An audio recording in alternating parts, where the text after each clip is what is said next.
Hello Cancer, Sun, Moon, Rising, and Venus signs. Kamusta kayo? Sana po ay nasa mabuti kayong kalagayan. Welcome back po sa Star Tarot. At kung bago kayo rito, welcome din po kayo. Please subscribe, like, share my videos, and leave me a comment kung naka-resonate po kayo. So, first card ninyo is cutting cords. Ayan. So, maaari no na mag kayo, magka-cut off kayo ng pupuwedeng tao sa buhay ninyo. You know, yung parang you're going to cut cords between you and them. 'Di ba? So, pupuwedeng meron kayong mga, alam mo yun, marirealize ninyo na hindi naman talaga to nakakatulong sa'yo. Maaaring negative na lang ang energy na hatid nito sa'yo.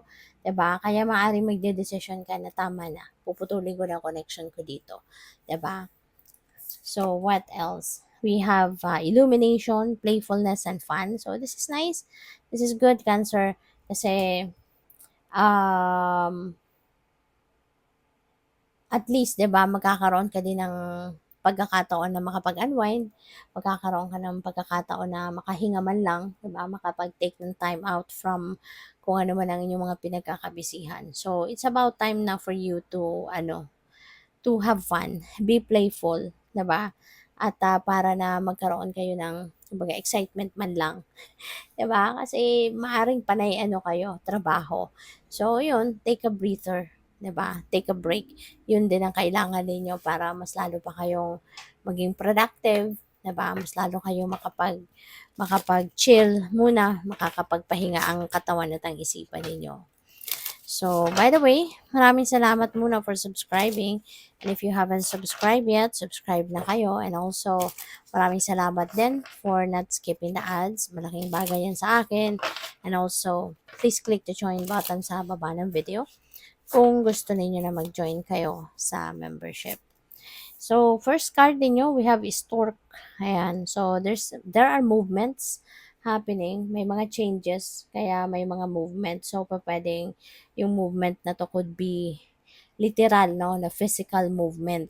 Pwedeng meron ditong magiging busy, 'no? Magiging sobrang busy siguro kayo dahil meron mga pagbabago din, 'no, na gusto ninyong mangyari. May mga pagbabago kayong gagawin sa iba't ibang parte ng buhay ninyo. Kaya 'yun, it might require you to move a lot, 'di ba?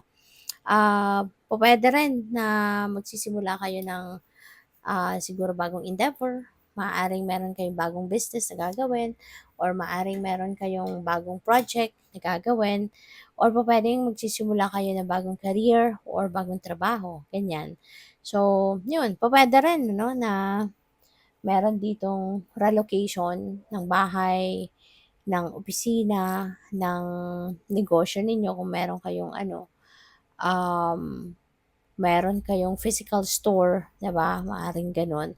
Kaya mabi-busy talaga kayo. You know, make sure na inaalagaan din ninyo yung sarili ninyo, 'no?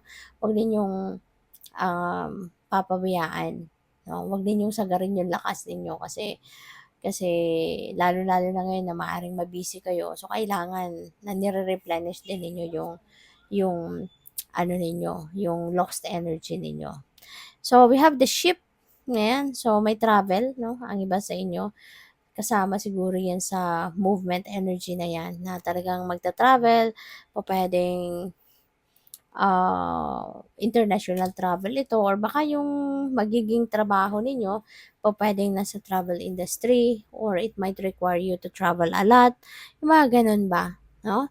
So, and also, feeling ko din dito magkakaroon ng ano kayo, baka merong paparating na pera sa inyo. You know? So, kung saan man magagaling yan, kayo na lang ang tanging nakakaalam yan, ano? Kung saan galing ang perang yan. But yes, I'm picking up na merong perang dadating.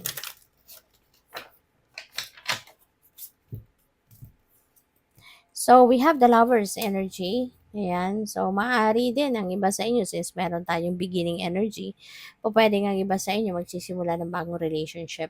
No? Pwedeng bagong love and romantic relationship ang sisimulan, or pwedeng ang iba sa inyo panibagong you're navigating siguro the new dynamics, no? Pagdating sa inyong relationship. Maaaring may ganong ganap ang iba. For others of you, pwede may kasalan ng magaganap. May singsing na ako nakikita. 'Di ba? Parang nakapang ceremony na, nakapangkasal ng damit nila. So po pwedeng meron na ditong magpapakasal sa inyo. Kung hindi man kayo ang ikakasal, baka someone you love or someone close to your heart ang ikakasal. Baka kayo ay maiimbitahan, no? Pwedeng ganun din ang ganap dyan. So, we have Four of Wands. Ayan. So, definitely may kasalan dito. Kasi si Four of Wands, kasiyahan din ito eh. This is celebration energy. So, maybe, ang iba talaga sa inyo is celebrating love. Diba? Pwedeng merong, ano talaga dito, merong magpapakasal, merong engagement, ganyan. Puwede rin 'no, na merong mga accomplishments talaga na makakamit ang iba sa inyo and you want to celebrate that as well. So, reunion, possible din. May mga birthdays, anniversary, celebrations, possible din 'yan, 'no? So, what else? We have Ten of Pentacles. Napakaganda nito kasi kumbaga makakahinga na ng maluwag 'no, ikaw, pati na ang inyong mga kapamilya. Kasi this is abundance, this is prosperity, no? Kaya maaaring makakahinga na ng maluwag dito yung ano ninyo. Makakaluwag na dito ng, makakahinga na ng maluwag dito yung mga pamilya mo, pati ikaw. Kasi alam mo na marami ka ng pera, alam mo na kumbaga kahit papaano nakapagsimula ka na ng financial ano ninyo, nakapagsimula na kayo ng financial um, stability and security ninyo, yung gano'n, na-secure nyo na yan. So, pwedeng gano'n ang ganap.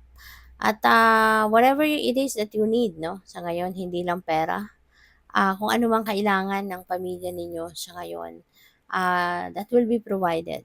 No? That will be provided by the divine. Tutulungan ka ng universe na ma-provide mo yan para sa pamilya mo. Kaya magiging masaya talaga kayo. So, we have the Eight of Wands. Ayan. So, si Eight of Wands is travel energy, So, maaari ng iba sa inyo rito is definitely going to travel.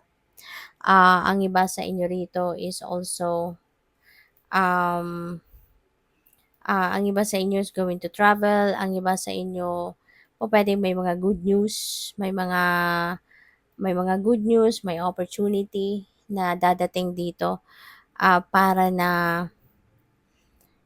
kayo ay ano siguro, baka related ito sa bagong oportunidad na pang-trabaho, 'di ba, pang-career, pang-business, mga ganyan. And tsaka dapat kailangan ano kayo, lagi kayong handa, you know? You need to be ready for anything kasi mabilisan 'no, ang maaaring mga pangyayari na paparating. Mabilisan yung transition, mabilisan yung mga bagay-bagay, mga pangyayari sa paligid ninyo. Kaya po pwedeng maaligaga ka, ganyan. Kaya dapat lagi kang healthy, lagi kang malusog, lagi kang maganda lang yung pakiramdam para nang sa ganun maging ano kayo, maging ready kayo for anything. Okay? So, good luck sa'yo. Thank you for watching. Love and light. Namaste.